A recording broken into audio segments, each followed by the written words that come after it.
görəndə dayanır zaman.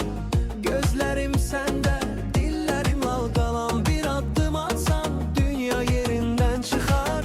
Senin gülüşün içimde bahar. Adın dodağımda, dadı bal kimi. Yanımda dur kal bu gece benimle.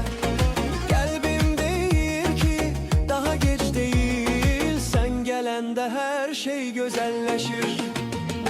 Adın da çok güzeldi, özün de çok güzelsen. Ben sana baktıkça içimde yaz gezersen.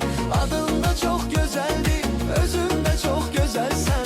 Gel yanımda kal, bu yürek sende sinecek.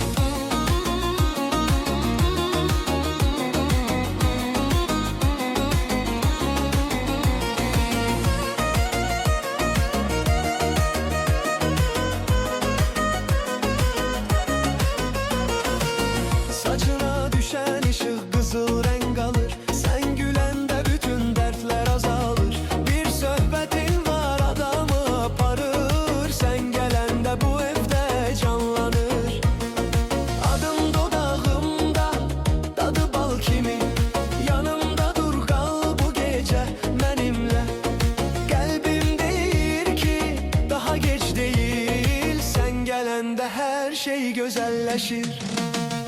Adın da çok güzeldi, özün de çok güzelsen. Ben sana baktıkça içimde yaz gezersen. Adın da çok güzeldi, özün de çok güzelsen. Gel yanımda kal, bu yürek sende sinecek.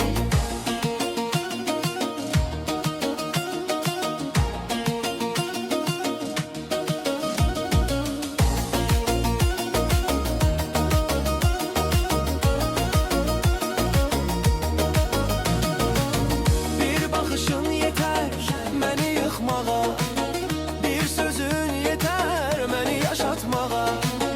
Mən səndən başqa heç nə istəmirəm. Bu gecə adını ürəyimə yazaram. Adın da çox gözəldi, özün də çox gözəlsən.